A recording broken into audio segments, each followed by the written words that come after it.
3.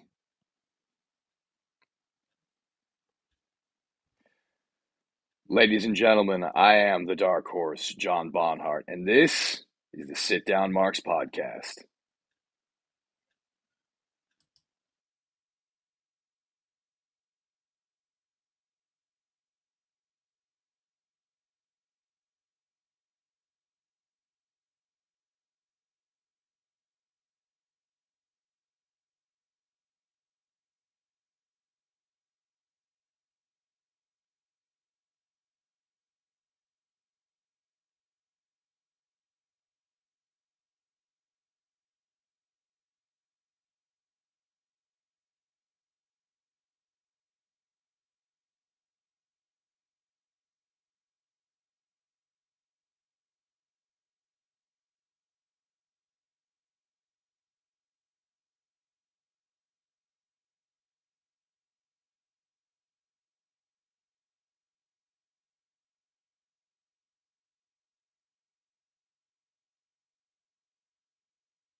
What's going on, everybody? Welcome. Come on in. Sit down. Episode number 135 of the Sit Down Marks podcast. It's your boy, DB. We got a nice little matinee edition for you today. Happy Friday, by the way, if you're watching live right now on YouTube and Facebook.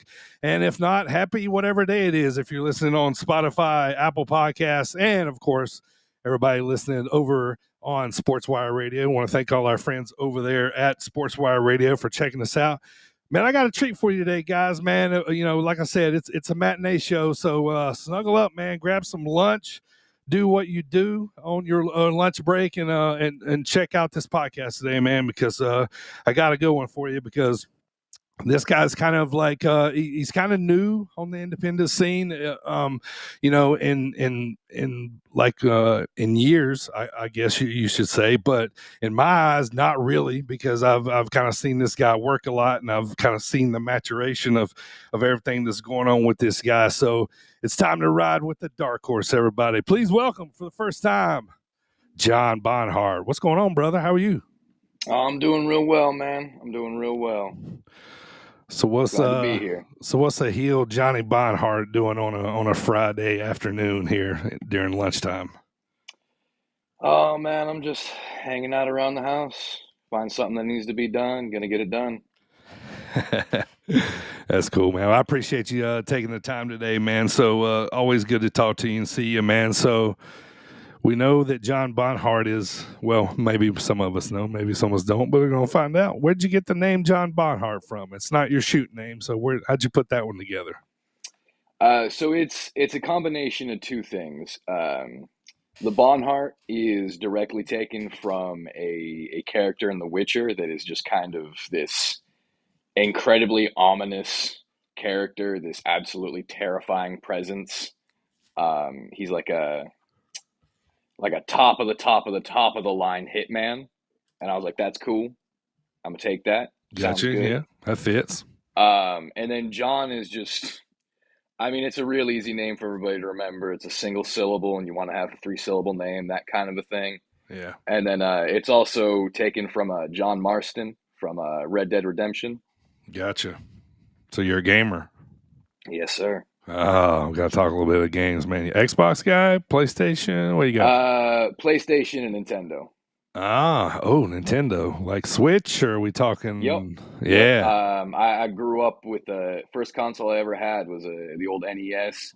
We got an N64, then we got a GameCube, then we went over to the Wii, and it's just It's always been there, man. Yeah, man, me too. I'm kind of I grew up on those games just like you're talking about too. I still have my original NES that I fire up every so often just to get the nostalgia part of it. But I'm looking over and my kids are playing all the same games on Switch, and it's awesome. So it's kind of rejuvenated. So that's cool, man. So that's how the name came together. Where'd the Dark Horse come from? The Dark Horse is a little bit more convoluted. I mean, there's always there's the term like a dark horse to make it into any given sports playoffs, Sure. dark horse to win a given championship, that kind of a thing, and Right. It's like underdog. Yeah. that always just kind of resonated with me. Yeah. It's the guy who's not necessarily an underdog. At least, like I don't see it that way. It's more like a guy who could definitely make it, Okay. but he's not the guy that everybody's looking at to do so. Sure. You know, Sure. um, and I like that kind of the chip on your shoulder, kind of a thing that brings with it. Right. And the dark part of it kind of fits into your heel persona. Hmm. I mean, you're a heel in every promotion, right? You're not a face anywhere else, correct? I mean, there's a couple of places that Yeah, I do you're work tweening a face. few places. Yeah, all right, cool. Yeah, yeah. Right, JWA up in Wisconsin, and then usually when I do AAW Alive, I'm usually face over there. right, right. So you saw wrestling. You saw Lucha Libre on wrestling when you were or on TV when you were young. You saw Lucha Libre wrestling on TV when you were young. You saw um, another story I've heard you tell is you saw there was like a storyline with Rey Mysterio and the Great Khali, with when Khali was like theoretically crushing people's Oh skulls, yeah, right? So this is what got you into wrestling. So yeah, man. so what fired it up after that? If we're talking like after that, Yeah, once once it you knew already what it had my was, yeah, attention, what really just hooked me in was watching like early 2000s indie stuff, late 90s Japanese stuff, dope. um, and then just kind of seeing that there's this whole world of wrestling outside of the WWE, outside of what most people think of with wrestling, Yeah, and it just yeah, all of that just really intrigued me. It was like it's kind of like it's kind of like when you listen to a band that kind of popped off after about 10 years, going back and listening to their older work. It's kind sure. of like that. Yeah, yeah, And then looking at, like, especially when it comes to Japan, it's like most Americans have no idea just how much history professional wrestling has over there. right, Um, but it has had, like, if people think the impact of professional wrestling has been pretty big here in the States or down in Mexico, it's on another level in Japan. right. I mean, Antonio Inoki was one of the most popular politicians in the entire country. And he also just happens to have been, one of the godfathers of pro wrestling over there, Right, and one of the most influential figures in the sport. right. So who'd you latch on to? Like, who was your guy or girl? Like, who's you really watching? So when it comes to Japanese wrestling specifically, it was Mitsuharu Misawa, Mm, Kenta Kobashi, Marufuji, Kenta, um, guys like that. And then it was like the Dragon Gate style, the or the Noah style. yeah, How there's just a lot of very different, very unique, um, just everything over there. Whether it's presentation, in ring work, mm, the crowds are different, the commentary is different. yeah, All of that just really hooked me. yeah. I Um, watched Masawa and Terry Gordy. I watched that match from the '90s. I think it was like July 1st or something like that. I can't remember what it was. Like, it pops up on my YouTube all the time. Like, I watch that match all the time, and like, I'm always fascinated how wrestling is presented over there. Like, even then, you know what I mean? It's like such a big deal. mhm. And I really love the way, especially then, they don't do it quite as much now, but the way gaijins, which would be like American wrestlers, were treated over there. Hmm. Like the way they held up a Stan Hansen, a Bruiser Brody, Yeah, a Steve Williams. The way these guys were presented as just absolute just monsters, Monsters, giants, right? Yeah, yeah, yeah. Um, Like well, they were not just legit that, but scared of like them. they were, yes, terrified. Yeah, I remember this clip of Stan Hansen coming out, and he's got this bull rope, and he's swinging it over his head, and he's got a big old thing of jaw in his mouth, and he's just spitting all over the place, and crowds are literally running from this man. right, right. And I'm like, that's art, man. That's Yeah, awesome. yeah, yeah. I always see like Bruiser with the crimson mask running, and like there's just Hmm. people just running everywhere. Like, nobody wants to be even close to him. I always remember those, man. It was crazy. So who's your guy? Like after obviously you're hooked now. You're watching WWE past Kali and Ray. Like who's your guy in WWE? Like who you're watching stateside? I was a big Edge guy Okay. growing up, um, which, as a kid, being that much into this incredibly dastardly heel is kind of odd. Yeah. But I loved all of the matches he was in. There was a gravitas to it. Everything was built up to this. There was two or three matches beforehand that built up to this match. Yeah.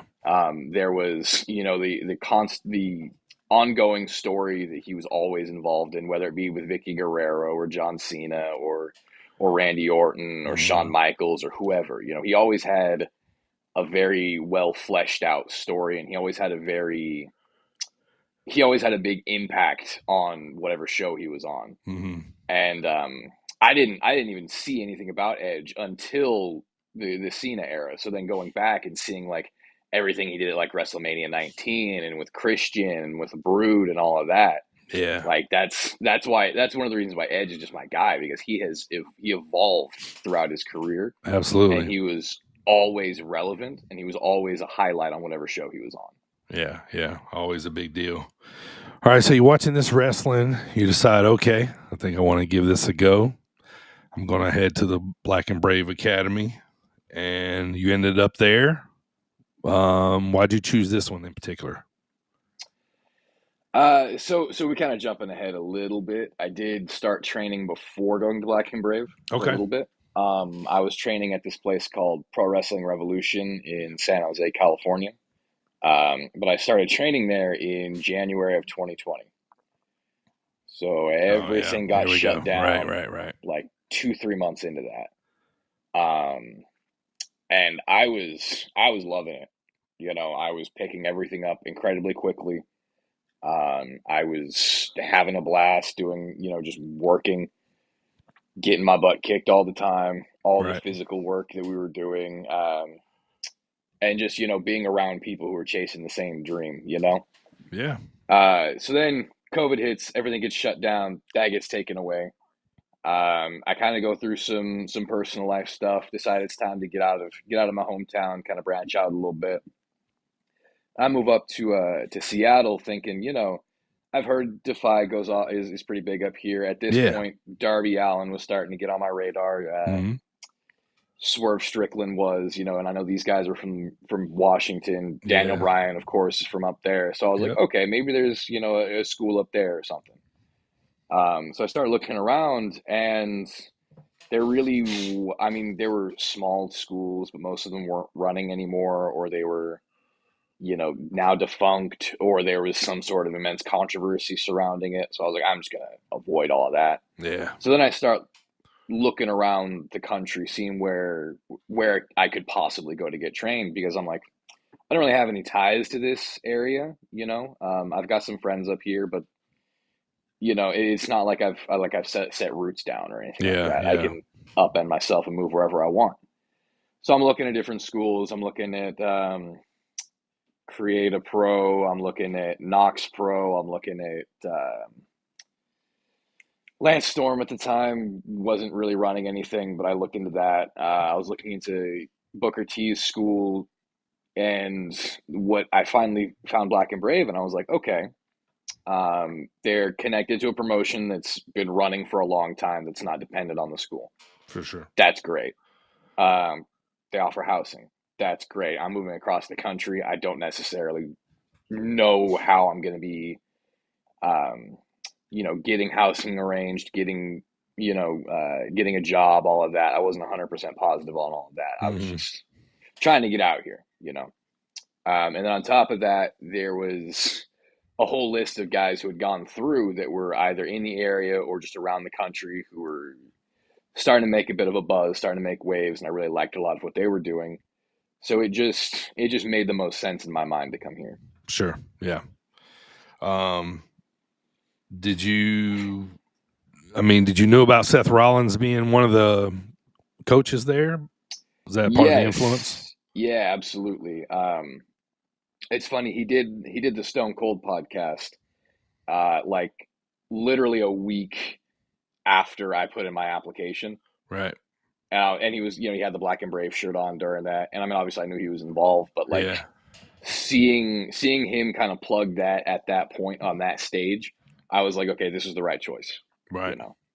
And I mean, obviously, very, very few people in ring are as proficient as he is, you know. Right. Very few people can cut a promo as well as he can. Very few people have evolved the way he has, going all the way back Right. to when he was Tyler Black. He's evolved all the way throughout his career.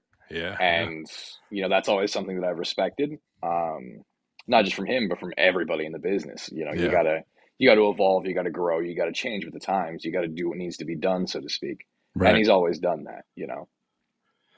So before we get into your wrestling, you obviously graduated the Black and Brave Academy, and you're off to the races now. But they have this little thing called Day Zero, where they try to weed out the not so serious applicants, I guess you say. Mm-hmm. And funny story, you did not know there was such a thing, and you had to go get your physical like the day of, right? Day Yes. of to qualify. Tell me that story real quick. So I heard about the conditioning test maybe 3-4 days in advance, and I was like, oh, okay. I mean, I'm in decent shape. I'm not worried about that. I know I can Sure. push through a lot of things. I'm not worried about that in the slightest. And then a lot of the people who were going to be doing it the night beforehand, we kind of got together, and I think we were playing like Uno or something like that. And then it came up that like somebody asked, like, hey, so everybody's got a physical, right? And I'm just sitting over there like, physical? What? I didn't know anything about this. Yeah. This is brand new to me. What do you mean physical? So I was like, yeah, like you will be turned away if you do not have a physical. You cannot do day zero if you don't have a physical, and if you don't do Right. day zero, you can't go through the course. You're done. You're dropped. You're gone. Yeah. So I was like, okay, well, I'm not gonna let something like that stop me. Right. So I started looking around to see, what clinics were open, who offered what kind of, physical or whatever. And luckily, there was a place about 10 minutes from where I was staying that opened up about 3 hours prior to the test. And I was like, all right, I'm going to get in there as soon as the doors open and just pray we can get this done. Luckily, got it done. Everything was handled. Oddly enough, I'm pretty sure a lot of the guys must have gone there to get their extra work physicals done because they Right. had the WWE forms. So I was like, Right. okay, well, I know that'll cover all my bases. Yeah. We'll be good to go. But yeah, I had to wake up at like 6 o'clock in the morning to go get that taken care of. Yeah. And then as soon as I'm done, I'm basically getting ready to go do 4.5, 3 hours, somewhere around there of just super intense CrossFit workouts. Right. So I'm in a funny, headspace and all of that. Right. Like, Then I we barely we get made it into in. it. We get into it, and I'm like, oh my God. We're about a half hour in. I'm like, this is already some of the hardest workouts I've ever done in my life. Sure. And Yeah. we're just getting going, Right. you know. I've seen the scenario where like the door is closing on day zero and you're like running up there with your paper and you like barely get your finger in the door and they let you in and like, all right, you made it. All right. Yeah, something So like that. yeah. All right. So you graduated, man. Tell me coming out of academy, what were your fears going into wrestling? You're like, okay, now I got boots to the ground. I got to show my face in promotions, set up rings, that kind of stuff. But, what were you thinking coming out? Like, were you nervous at all about wrestling? Um, I think I went into it with a very level head. I was like, I know this is going to be a grind. I know it's going to be a ton of work. I know I'm not going to see a whole lot of the fruits of my labor until, you know, years from now, you Probably, know? yeah. I mean, you know, you get a little bit before that, but realistically, you gotta be going for a couple of years before things really start paying off for you. Yeah. I was incredibly lucky. Not a lot of people get on at a lot of different promotions pretty quickly, like I was able to, which I will chalk that one up to a lot of the guys letting me just jump in cars with them and go with them Sure. to shows. Right. Um, I mean, that's how I got my very first booking. I just hopped in a car that was headed to Kansas City, went 5.5, 6 hours, helped set up, helped tear down. Everybody who was there liked me, um, liked them, liked my look, liked the way I carried myself, how much I was working at actually, you know, doing whatever was needed to be done at the show, whether it be, you know, running entrance attires into the back, setting up the ring, tearing everything down, setting up chairs, organizing chairs, making sure there's water and whatnot in the back, that kind of a thing. Yeah. Um, so I think to actually answer the question, because I just went on a tangent, What's that? I think the only thing I was kind of apprehensive about is like I hadn't worked in front of a live crowd, so I didn't know Sure. if what I was doing would resonate with them. Yeah. You know, Yeah. at that point, I'm still fleshing everything out. I don't even know what it is Yeah. that I'm doing at that point. I know I've got all these influences, and I want to kind of meld them together as well as I can. Right. Um, but other than that, I'm just learning on the job, you know. Yeah. So tell me Which about like graduating Black and Brave and then to SCW, because I mean not everybody that graduates makes it on the SCW shows, right? You know what I mean? So like right. tell me like what that transition's like. Is it just like, you know, they're like, "Hey, we want you to, you know, act like you're, you know, trying to work for another promotion." You know, is it come in, set up, that kind of stuff, or they already kind of know you a little bit, and you know, Um, how does that I work? think it was a combination of a lot of factors, you know. They liked they liked who I was as I was going through the course, you know. I took everything in stride. Um, I Yeah. put in the work. I didn't complain about nothing. I stuck around after the course was done, helped continued to help out at SCW shows, and then I was also getting out and trying to go other places. Right. Like I got my first match in Kansas City, uh, 2 years from tomorrow, oddly enough. Oh, cool. Um, and I just sent the tape in to Merrick, and he was like, "Okay, I like what you're doing here. Let's give you a chance." Yeah. And he threw me in a little match with Crotch, one of the other trainers, Sure. um, and Seasoned that all veteran. very seasoned Very veteran. seasoned veteran. Yeah. He's 65, 70 years old, been in the business for about 45 years. Um, He's he's got the done hair it to prove all. it. Right. Yeah. Yep, yep, yep. Yeah. Got So that got the was eight probably pack to nice. prove it. Yeah. But and then after that, it was kind of just a matter of we got to find a way to keep me on the show, Mhm. and you know I just kept showing up, kept being consistent, and basically since January of what year would that have been? 2022, 2023, 2022, I believe. No, 23, 22. Doesn't matter. Basically, since that match with Crotch, I've been consistently on every single Right. SCW show. Yeah. Probably the perfect guy to have a good first match with, because he's going to walk you through it, tell you what, you know what I mean? Like Hmm. lead, seasoned veteran, you know, and so it's probably a good spot to be in for you Yeah, know, first yeah. match. Well, first match in SCW, my first match was with a cat named Juno Granger, who works primarily in Kansas City, but he was kind of an Oklahoma guy. Okay. But he'd been around 5, 6, 7 years, something like that. Yeah. And personally, I'm grateful that my first match was against a guy like that rather than a guy who had trained me, because when you're getting out and you're trying to go to all these different shows, that's the kind of person you're going to be working with. Sure. You know, Right. especially Right. early on, you're going to be Not working trainer with quality. guys, Yeah. you know, not guys who know everything that you're capable of doing. Right. You know, So tell me, man, what do you like? You like being a heel? You like being a face? Which one do you like better? And what makes you enjoy one more than the other? Um, so I know this is going to seem like a cop out, but I honestly don't enjoy one more than the other. Okay. I enjoy getting a crowd invested as quickly as possible and as much as possible. Mm, So whether that's coming out in my entrance and just you know eh, shitting all over whatever some random audience member is wearing, how they look, how they're responding to me, or right. whether that's coming out and hyping up everybody who's around me, whether that's whatever it is that I got to do to get them hooked. That's what I love doing. Right. And it's all those small things that aren't like it's not the moves, that kind of a thing. Right. It's the crowd interaction that I love. So whether that's trying to get them to hate me or trying to get them to love me, as long as they're bringing it, that's what I love.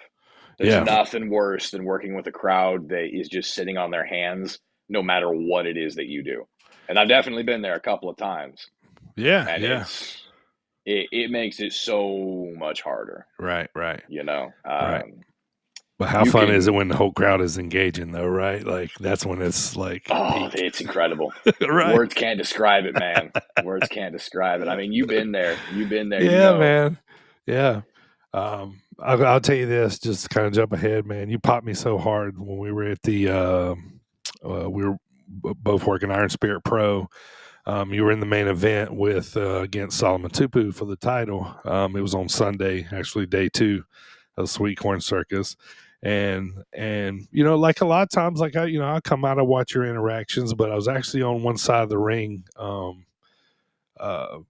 when I was letting you guys get in the ring, and I actually could hear, and there was this guy out there. Oh,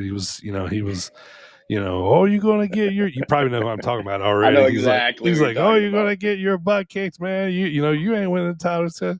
And you turn around like the most, like you've did it a gazillion times in every town. You look at him and you go, I'm about to walk out of here, the champ. I think you said something like, and I'm going to take your girl, in the meantime, or something like that. And then Yeah, yeah, something yeah. like, so you said something like, you're going to buy me a sandwich afterwards or something like that. Like, I was just dying. I'm like, oh, he is full blown in this thing now, man. You're Oh yeah. feeling it, man. It was so money. It was so money.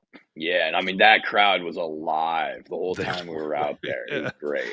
Yeah. There You was never there know was about these festival crowds either. They're either hot or yeah. they're not, I feel like. So, Yeah, absolutely. Absolutely. Sometimes they're just passing by like, "Oh, what's this little oddity going on over here in my yeah. festival?" Yeah. Sometimes they're like that, where they're gathering an hour before the show starts and they're like, "Let's go. Let's watch some Right. wrestling. Yeah. Let's have a Yeah. good time." Pump for it. You know? So now, man, you're getting some momentum. You said 2 years since first match. Is that right? Yep. So saying, all Yep. right. So yeah, so 2 years is actually, you're actually doing really well for the 2 year mark. You get momentum. Like I said, I think I told you, like to me, being the like older guy watching this product now, I guess, you know, I feel like when somebody like I've watched you, I've watched a lot of these guys, straight out of the academy, and working, and then I see you working matches, and then all of a sudden one day I'm watching you wrestle, and I go, he's not thinking anymore. You know what I mean? Like it's like a I gotta say this all the time, like to independent wrestlers. There's like a certain point when you get to a certain point, right? And when you don't know when that is, but like a switch flips, and like all of a sudden you're just smoother looking in there, and like you're to the spots you're in the spots without running to them, if that makes sense. Like, Yeah. you know what I mean? Like you're thinking way ahead, but you're thinking way ahead, but in the same sense, you're not thinking. You know what I mean? And I Hmm. think I told you it was against, not 100% sure. I think it was your match that you had with Dustin Mosley. I think it might have been the first one at Iron Spirit Pro. And we went back in, and then like after the show, and I'm like, dude, I feel like you like graduated, because all of a sudden, like I felt like you were, everybody's janky in the beginning. Everybody's thinking. Everybody's constantly like, okay, this moves next. This move next. But like I feel like you've really gotten better in the last like 6 months, at least 8 months, call it. Like like I said, I don't think like you're thinking anymore. The progress is showing. That probably takes it just comes from experience, comes from working, and then so fast forward now, like we were talking about, your match with Solomon was fucking fantastic, man, because you guys doing exactly what you need to do. You already had the crowd hating you before they even saw Solomon, and a lot of those people probably didn't even know who Solomon was or even what he looked like. Maybe there might have been like, I don't know, a quarter of that crowd that I recognized from the shows, but a lot of those people were new fans that I haven't seen before, just festival goers. And so it was a smooth match. You even had to work with the heel of your boot coming off during the Mm-hmm. match, Oh yeah. so. And I'm just saying, I could just tell that the the transition of you as a wrestler is changing. So to get to this, do you feel it? Do you feel like, okay, I've kind of I've arrived now. I'm getting bookings. I'm in some good storylines. You've got a manager in SCW, now. So all these things are kind of clicking. So does it feel like everything's kind of coming together for you right now? I feel like I'm definitely starting to catch my stride, that kind of a thing. I wouldn't say arrived just yet. Sure, I think sure. I've still got some more work to do. Some things I need to hammer out, with my I look like and your all of that. humbleness. But I definitely feel like it's it's like you said, it's not thinking as much. It's Mm, just it's being more organic with what you're doing. It's having confidence that you're going to be able to get off everything that you're trying to do. right, It's knowing that even if you don't, you and the other guy are going to know how to cover that. You're going to know how to just move on, get to the next thing. yeah, You're not going to get hung up on every little thing. yeah, And that absolutely comes with practice, with repetition, and with fucking things up. right, You don't fuck it up, you don't learn. right. You You don't. know. So, what's your favorite match so far? Like, who have you felt like you walked away going, man, I'm proud of this one? Um, I mean that's kind of a hard question because I have had a lot of matches where I'm like, this was a good one. Okay, I learned from this. I grew from this. I got better because of this, right. and we did a good bit of business here. So I'm just gonna shout out my very last match Okay. because this was a very interesting circumstance. I showed up at a show and a carload of guys who were on it. It was at a Destination Six in Macomb. Oh yeah, Showed up. I wasn't expecting to get nothing. I was expecting to just show face, talk to the promoter, see a lot of the people that I knew because I knew probably 2/3 of the people on the show. yeah, And then maybe see if maybe we could get something done in the future. Well, it turns out somebody drops out, and about an hour before doors open, actually not even doors open, before bell time, they're like, "Yeah, you're on second match. You're working with a guy's name was Gavin Parker. Never met him. He's a dude from the middle of Illinois. yeah. Um, I literally didn't meet him until we started like getting Talking, ready. talking about the I'm match. putting Yeah, I'm putting my gear on, and he comes yeah. up and we start talking. Um, Wrestling. and yeah, wrestling, right? And we put this thing together. Everything was incredibly smoothly put together. It was everything. We meshed really well, Mhm. just kind of talking about what we're gonna do. And then we go out there. We from the gate have that crowd just in the palm of our hands. Um, we execute everything that we wanted to as smoothly as we could have. Sure. Um, crowds reacting to every little thing that we're doing. They hate me. They love this fresh little baby face. And we get into the back and we start talking, and he was like, "Yeah, I'm not quite a year in." I'm like, "I'm not quite 2 years in," and we just went out and had, you know, one of my better matches for sure. Hell yeah. And That's it was just awesome. like that was one of those moments where I was like, all right, things are clicking. Because Um, it's one thing if you can go out there and you can do something like that with somebody that you've trained with, or that you've had 6, 7 matches with, or that you're constantly sure. interacting with. This Sure. was a guy that, I mean, like I said, I didn't meet him until I was putting my boots on. Yeah. And we went out there and we had, like I said, one of my better matches for sure. So that's one that I'm real proud of. That's dope. And what a lot of people probably don't know, Destination Six has a 6-sided ring, right? Yep. So have you worked one of those before? Was that a little different? Nope. That was the very first time I'd ever worked in a 6-sided ring. First time working in a In church. a church, right? Um, Fun fact. So Destination Six is actually originally from Hillmar, California. Oakdale, California, my hometown, is about Okay. 25-30 minutes north of there. Okay. So it was also my first time working for a California promotion. I'm gonna count it, Yeah. even if it was in Illinois, still counting it. Yeah, for sure. So they moved. So did they move the promotion out here, or did Yeah, they I move? don't, I Somebody don't, I bought the don't name, know, maybe. I don't know the specifics of it, but Yeah.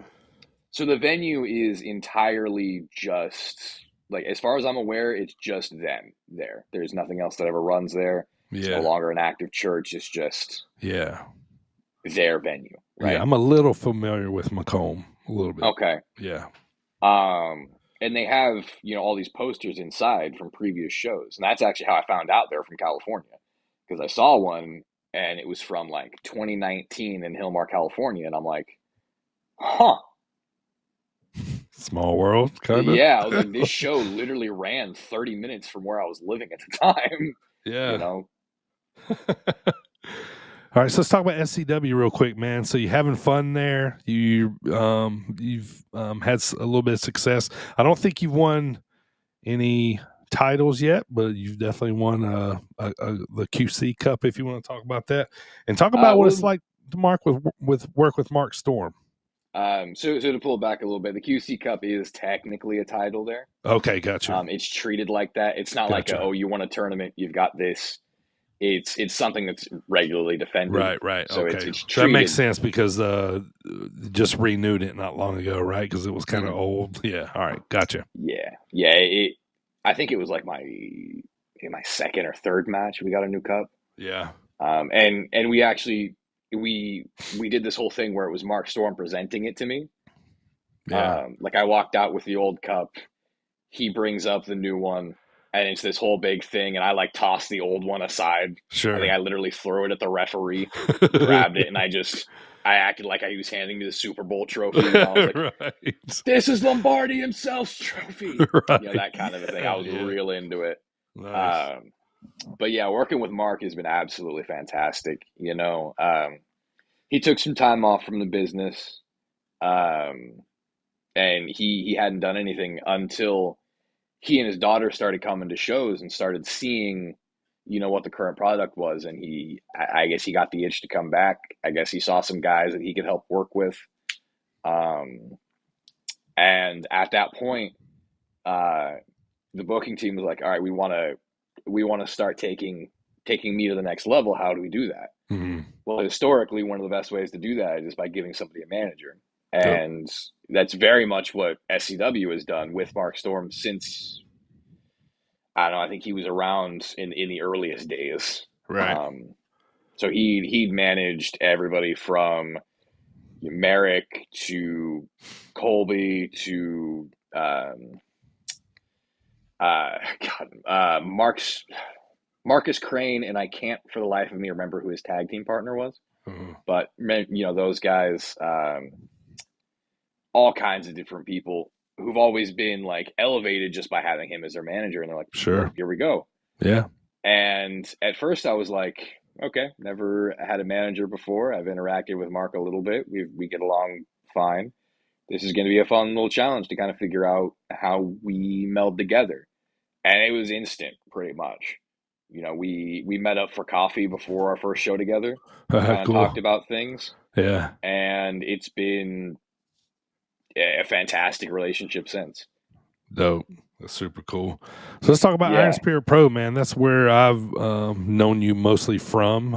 It's kind of, basically from, the first time you showed up to set up a ring there to now, getting on the card, decent amount with singles action, and you get a little tag team action there occasionally with Nasty Nick Nolan, and you guys together are the Nasty Hearts. So, do you like mixing in a little bit of tag team? Is that kind of fun? Oh, I absolutely love tag team Yeah. wrestling. Tag team wrestling is probably my favorite. Okay. Um, because there is so much, there's just a much more intricate element to a tag team Mhm. match. There's a lot more to work with. There's a lot more toys in the toy box, so to speak. Yeah. Um, so I absolutely love being in a tag team, doing tag team wrestling, Mhm. working with other tag teams who have been together for so long, who have all of these, intricate ideas. Like I Yeah. remember our very first tag match was against Bang and Matthews, who, for those of you who've never seen them, are, how do I even describe some of the things these men come up with? They're uh, insanely innovative. They are two circus of the like. most, Yeah. yeah, they're like Yeah, acrobats. dude. Yeah, They're like acrobats. if There you Jackie go. Chan was an acrobat. Yeah. Um, Yeah. they are absolutely incredible. Um, so my very first tag match working with those guys, it was like, this is a huge challenge for me. Because if I remember right, it was about 5 months after my first tag match I'd had. These are two, they're right on the cusp at that point. I think Yeah. literally the next weekend they went to New Jersey for GCW. Um, and it was like working with them made me really realize that there is so much more you can do in a tag match. There is so many more, ways you can put things together. Yep. There's so many more possibilities. Yeah. And the match that we had was, especially at that time, was one of my favorite matches that I'd ever had, um, just because everything flowed so well. Mhm. The crowd was invested. They were happy with it. We were happy with it. Um, and then, Davy Bang somehow managed to get everybody a bunch of wings after the show. So like that was just Yeah. such a great experience.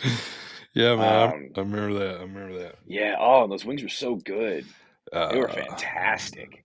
I believe I can't think of the name of the place, but where they came from. So yeah, so you're getting in some tag team work, which is fun for you because while Nick's handling business in the ring, you're handling business outside, talking shit to everybody in the crowd. So that's always fun, and I think it's a good angle for you.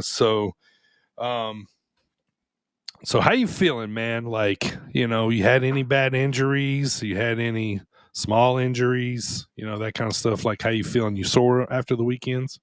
Sometimes, Yeah. sometimes I'm definitely feeling a little beat up on a Monday, but I take care of my body pretty well. You know, That's good. so there's nothing too lingering. I have had a couple of minor injuries, couple of months back, and this wasn't even from wrestling. I was just in the gym working out, and I did something to my bicep to where I couldn't really like carry any weight in my left hand. Yeah. But that just kind of went away after a couple of weeks of just slow rehabbing it. Sure. And I had something similar to that happen to my right shoulder.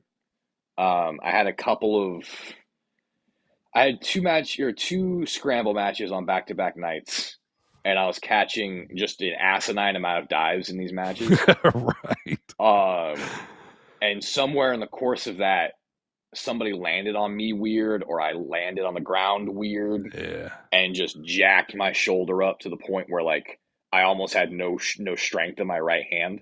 Right. Which as far as I'm aware, it was like a pinched nerve, something like that. Yeah. And that also just went away after about a month or two. But it hasn't been anything that I've had to take time off of or anything. And Sure. then of course I've had bumps, bruises, black eyes, cuts, this, that, and the other. Mhm. So what's the end goal for John in wrestling? You want to contract somewhere? You happy, chilling on the indies? You want to, a lot of people answer this question by saying, I just want a job in wrestling where I don't have to have a real job. And that's kind of my answer to it. Is Yeah. like I want to get to the point in professional wrestling where I can just be a professional wrestler. Right. I want to get to the point where I'm not filing taxes for a day job anymore. Sure. I'm strictly doing that independent contractor thing. Yeah. And I'm open to whatever form that takes. Right. If that's traveling across the country, traveling, out of the country, if that's I happen to just stick in a promotion that pays exceptionally well and where I can Sure. sell a ton of merch, whether that's I get endorsement deals selling, bucked up or whatever, whether Yeah. that's getting on streaming somehow, some way. That's always been something I've been interested in, just haven't had the tools to do. Yeah. Um, whatever it takes. If that's signing a contract somewhere, Sure. I'll do whatever it takes to get to that point, honestly. Yeah. Have you done any extra work with anybody? I have not. No. No security guards, none of that kind of stuff. Nope. You do though. I've seen this. You do quite a good many. You attend quite a good many seminars, right? You've been to a good many seminars that people have Yeah, conducted. Yeah. yeah. I've been to, let's see, I've been to a Sammy Callahan, Jerry Lynn, Ken Anderson, Rhino, Yeah. Steve Manders. And then I've kind of sat in on a couple of others to just kind of hear how other people think about the business. Yeah. Um, but it's one of the best things you can do, in my opinion, especially early on, is Yeah. get in front of somebody who has a fresh set of eyes, a fresh Yep. mind, has a different way of looking at things, Yeah. can give you different feedback. Yeah, I think so too, man. I always say outside of of going to school and academy, this is kind of a way to re-educate yourself. Looking Mm-hmm. at wrestling through different minds, and I always like think that's like one of the best things you can do to reinvest in yourself is to go to these seminars, of whether it's a legend, somebody like Jerry Lynn or something, and then or even somebody, that's just started doing them, just the knowledge and the mindset you can get from all different people that have been all different kind of facets of wrestling, so I always think that's good. So and those things too, like, might not always pay off early, what I mean. I always think those always kind of pay off late, what I mean, because at some point you come back to be like, oh well, yeah, I remember when Jerry Lynn was telling me about that, or Sammy Callahan or something, that you were in. So you said you're accountants, right? That's the shoot job. No, I work as a line cook, and I also work security for a local casino. Okay, nice. So that's what you do in between, and they're pretty flexible with your wrestling schedules on the weekends. Yeah, so it's not necessarily a matter of like flexibility at this point. It's kind of like I've got a set schedule that lets me have my weekends always open, Right. um, which is absolutely perfect for me, Right. honestly. Like I basically work a short shift on Mondays, and then Tuesday through Thursdays I'm working, 12, 13, 14 hours between the two, and Yeah. then I've got my weekends open. Nice. So tell me, John, what's your favorite thing about being a wrestler? Like, what's the part you just fucking, you're like, man, I'm so glad this because I love this part of it. Oh man, there's I mean, it's give me hard a to just few. list. Yeah, give Yeah, me I a was about to few. say it's hard to list Yeah, off just one. give me the Um, reasons. I love getting on the road with people. I love those 3 4 hour car drives with a good car load where Yeah, we're just we're talking the whole time, we're shooting the shit, we're cracking jokes, listening to music, doing all that kind of thing. I love hitting up a late night fast food place afterwards when sure. everybody's starving at like 11:30 midnight, and we're just going to town on as much unhealthy food as we possibly can because we're Hmm. starving. Yeah, because Um, everybody ate healthy or hardly anything before the show, right? So you're yeah, looking and we're good like, all out right, there.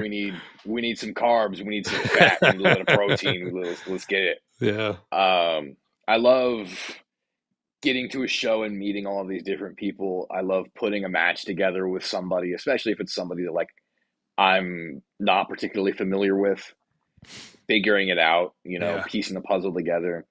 I love, even after a match, getting to back and getting feedback from other people, or talking to my opponent about, what happened during the match, Hmm. whether it's, are you okay? Did this go right? Did this go well? Did I hit, Yeah. did this, hurt too much? Did I squish you with this? Did I clock you with that? Um, there's a lot to it, man. I love after a show talking to fans, you know. Right. I love sitting at the merch table and just, kind of ribbing kids a little bit.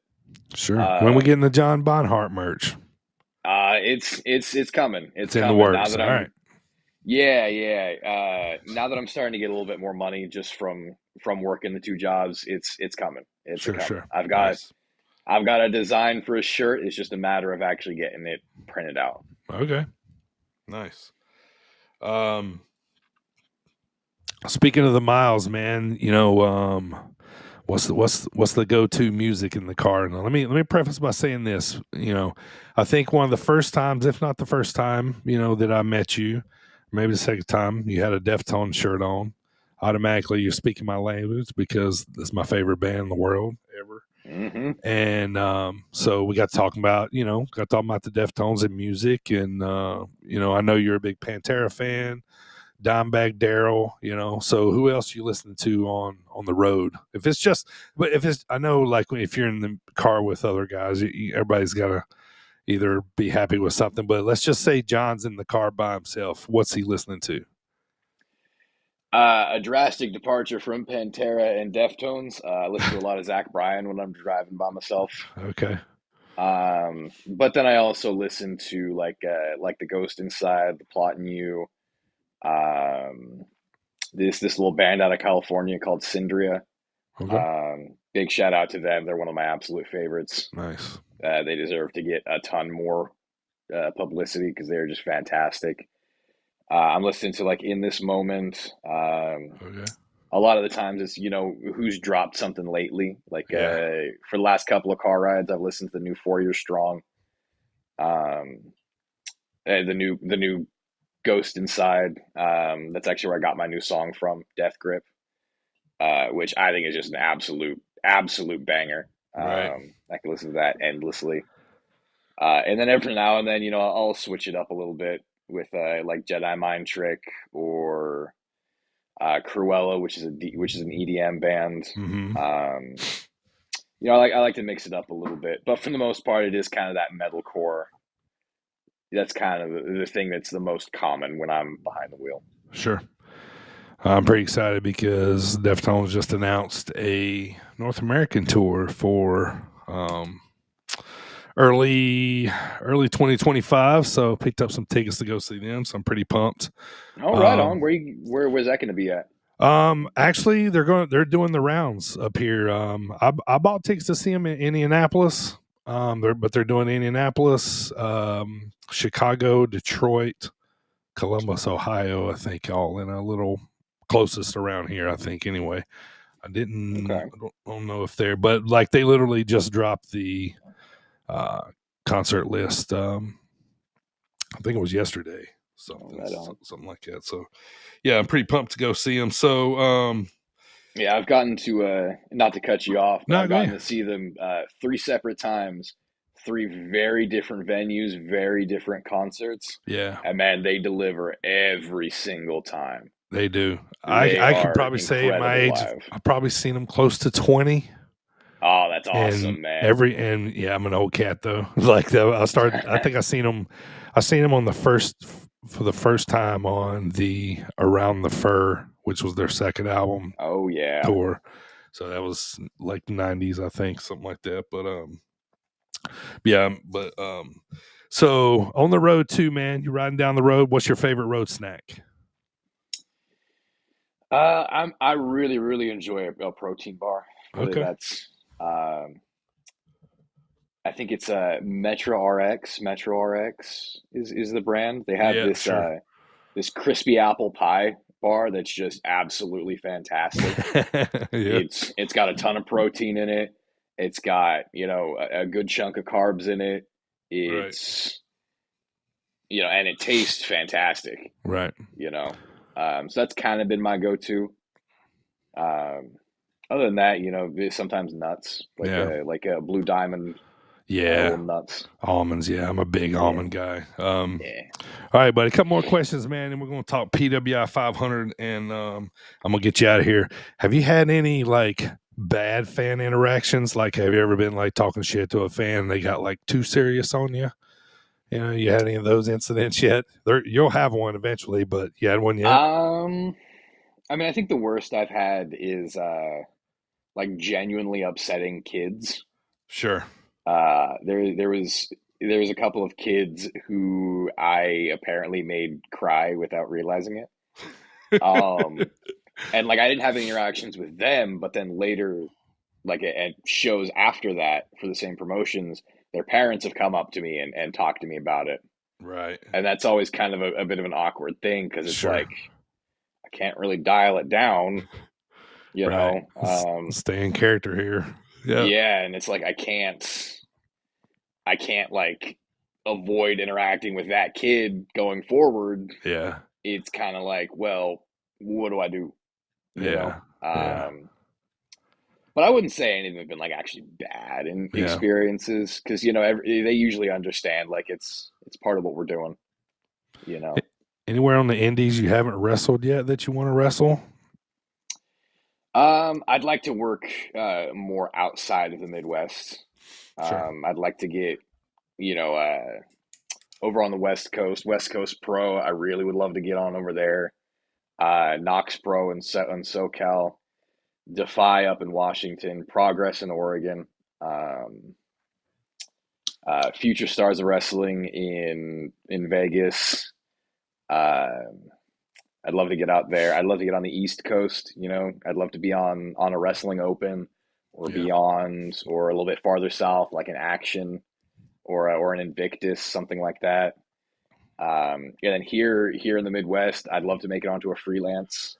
I'd love to go to Glory or St. Louis Anarchy. Um, I'd love to work a Grandel show. I know they only run like once a year, but it looks like an absolutely amazing It venue. It looks does. like Cool every venue. show is just Yeah. so cool, right? That the Grandel Theater, oh, it's Yeah. gorgeous. Yeah. I'd like to work for like a World League of Wrestling. Um, that'd be really cool to get onto. Um, yeah, no, I'm probably missing it. I'd like to get out to Ironheart. I went to a show there last month, and it was a really cool vibe, really cool locker room. All the matches were great. Crowd was good. I'd like to Yeah. make it out there. I'd like to make it like in a first or a second. Sure. Those are two promotions that I've seen a lot out of, and it would be great to work for. Yeah. Um, and I'd like to make it up, outside of the states too, obviously. But I'm not going to go rag on all those promotions that I'd like to Sure. get to. Yeah. All right, man. Before we talk PWI 500, I got to ask you a little question, man. I had one of your buddies on the podcast previously, a guy by the name of Solomon Tupu, your current Iron Spirit Pro champion. He was referring to you as the Salamander Man. Would you like to elaborate on that at all? I wish I could. I really Oh, do. we can't talk about that, huh? No, no, no, no, no. It's literally a matter of Campbell Myers, one half of the premiere, Right. just start like they would be on FaceTime together when we were living together. Mhm. I'd walk in and and Tupu would be like meal prepping or something like that. I'd come Sure. in from work and he'd be in the kitchen. I'd walk in, everybody on the call would see me. Campbell Myers would yell out, "The Salamander Man!" And I would just be like, "That's me, I guess." And like I've talked to them about it, and they were like, "I don't know, man. It just fits. Yep. It just works. You're the Salamander Man." Oh, that's funny. Let me ask you a Yeah. personal question, man. As a fellow bald-headed guy like myself, what do you use, man? You going straight razor on that head, or you got some kind of little fancy hair cutting contraption you use? I use just a hairy shaving club, 4-blade Same. razor. That's what I use. It's Yeah. it's it's spot on. I feel like it does the best of any. Like when I'm done shaving, I don't feel no hair. It's straight skin. Mm-hmm. Well, And that's then cool. I like to use I believe it's Vanderschaft is the brand Mm, shaving butter yeah. because it moisturizes the skin, leaves everything feeling smooth. It doesn't like feel like it's like clogging up the razor as I'm shaving or anything Right. like that. Um, but yeah, Harry Shaving Club for the razor, shaving butter. Yep. That's all I use. Yep. Same here. I was going to recommend it to you if you wasn't using it. But I'm glad you're already using it. So, all right, man. Last thing before we go home, man, the PWI 500 just got released in Pro Wrestling Illustrated. I think it's one of those things where it's like it's really cool if you're if you're able to make this list at some point. I mean, tell me, wrestlers have aspirations of making this list, or is this kind of one of those things where cool if you do, but not so bad if you don't, kind of deal? I think it's very much a matter of like if you get on, that's definitely a certain amount of validation that what you're Sure. doing is getting some people's attention. People are recognizing what you're doing. But at the same time, it's like there's only 500 spots. Right. How many thousands of wrestlers are there in the Right. States? Right. And how many thousands that will never even be looked at by something like that just because they don't run in the circles where they're as visible, Sure. Yeah. And probably some of the best talent in the entire world will never show up on something like that just because they're not under the right spotlight to be seen by a PWI. Right. Yep. So I'm gonna play a little game with you, man. I'm gonna call out some names of your wrestling peers that were in the PWI 500, and I want you to guess what number you thought they ended up at. Let's start with your buddy first, Solomon Tupu. Where'd you think Oh, he he ended up was at? on it? He was on it this year. Yep. Wow. I'm gonna guess 461. Get out of here. You're super close. 469. Ah, Yeah. Very I good. was actually gonna guess 469, but I was like, nah, that's too funny. What about That's Gary way too J? funny. Gary J 415, 416. Close again. 446. Okay. Yep. Okay. And Hartenbauer. Wasn't he in like the 470s, 480s? This year he was 445, just one above Gary J. He was Okay. 411 last year. So, all Okay. right, getting into the 350s or below. Mad Dog Connolly.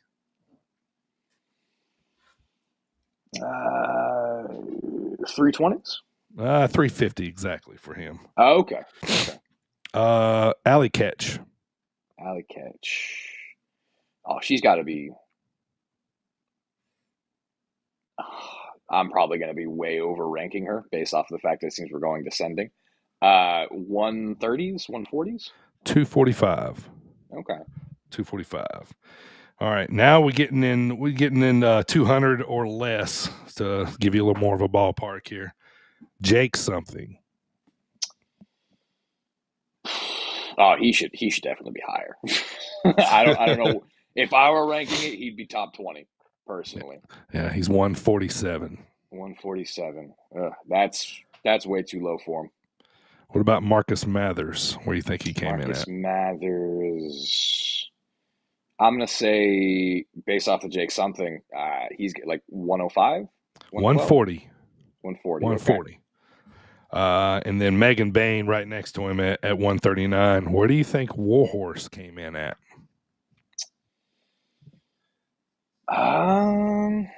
Man, because he really has been taken off lately. I don't know when the cutoff is though, so that kind of makes it a little bit. Yeah, I'm not sure either. More difficult. What's the criteria cutoff? Yeah, I'm gonna say 115, 116, 132. 132. Okay. Yep. We got Effie in at 122, and then the last two, a little close to home here for you. What ranking was one called Manders?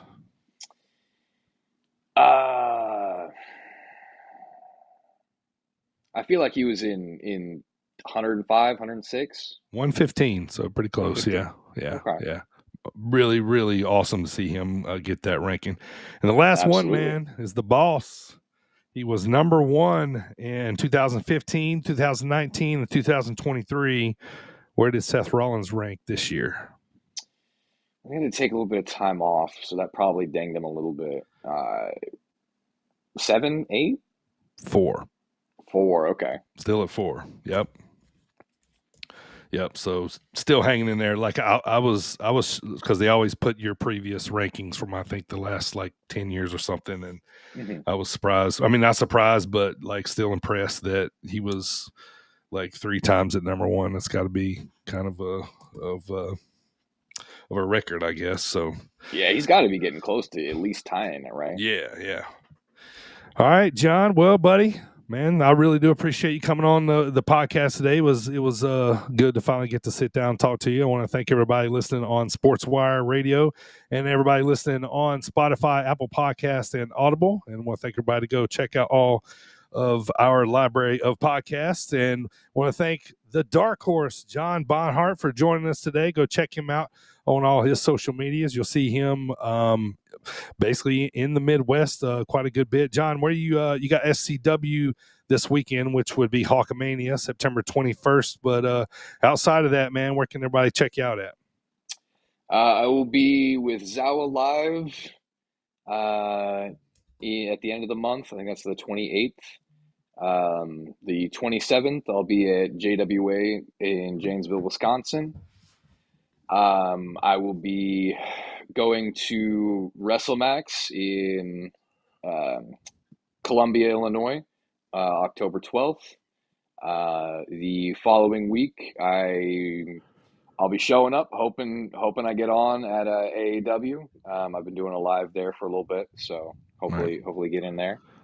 And then basically, if I'm not at one of those, I'm at SCW or I'm at Iron Spirit. Or I should be at D6 again, I believe later in October. Yeah. Yeah, I don't have the calendar out in front of me, but I think those are most of my upcoming dates. Awesome, man. Well, I just want to commend you, man. You're doing exactly what it takes to make it, man.